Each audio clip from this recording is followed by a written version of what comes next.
काशनी खून की प्यासी छाया।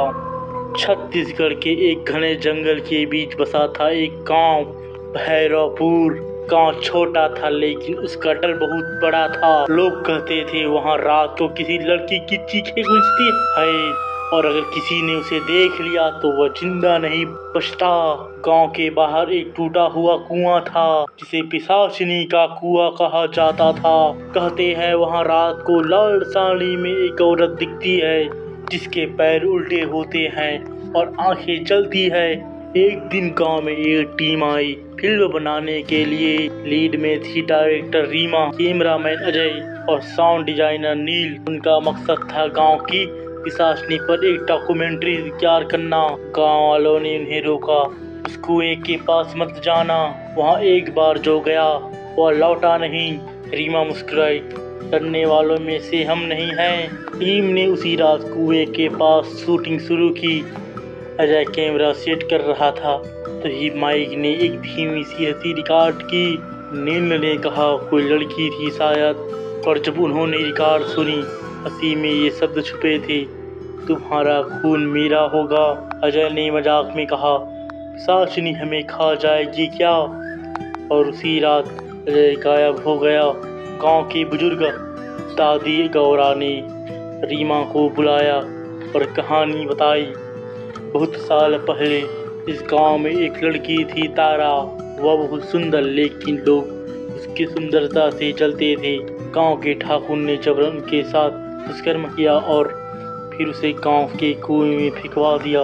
मरते समय तारा ने शपथ ली, मैं लौटूंगी और हर पुरुष का लहू पी जाऊंगी। कहते हैं तारा अब पिशाचिनी बन चुकी है। हर पूर्णिमा की रात वह बाहर आती है और जिस पुरुष की आंखों में वह देख ले उसका खून पी जाती है। सुबह अजय लौट आया पर उसकी आंखें सफेद थी, आवाज भारी, चेहरा बेरहम। वो चुपचाप बैठा रहा। नील ने जब उससे पूछा अजय ठीक हो, उसने कहा अब अजय नहीं तारा हूँ।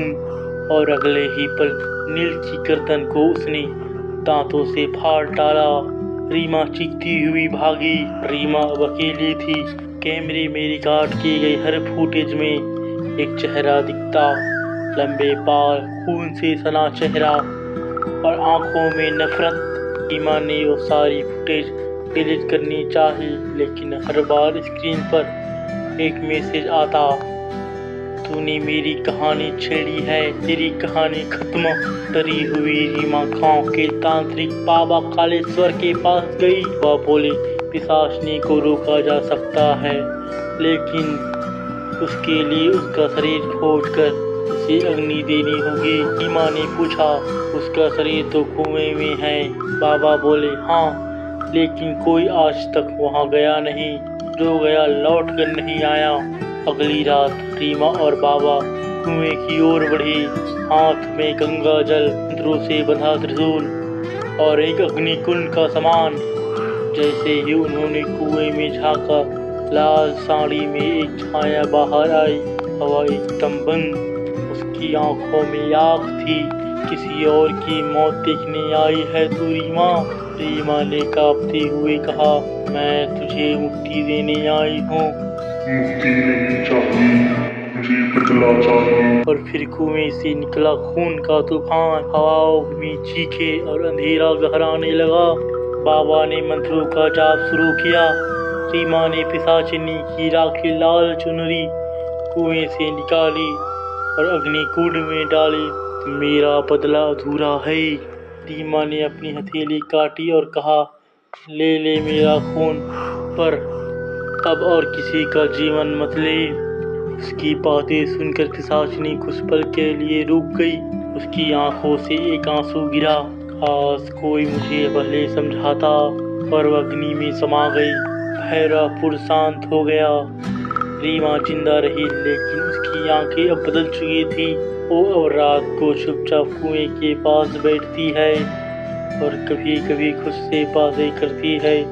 गांव वाले कहते हैं रीमा अब तारा बन चुकी है और अगली पूर्णिमा पर पिशाचिनी फिर लौटेगी। अगर ये कहानी आपको पसंद आई हो तो बताएं, मैं इसे और बेहतरीन कहानी आपके लिए लाता रहूँगा। कौन सी कहानी सुनना है आपको, कमेंट कीजिए।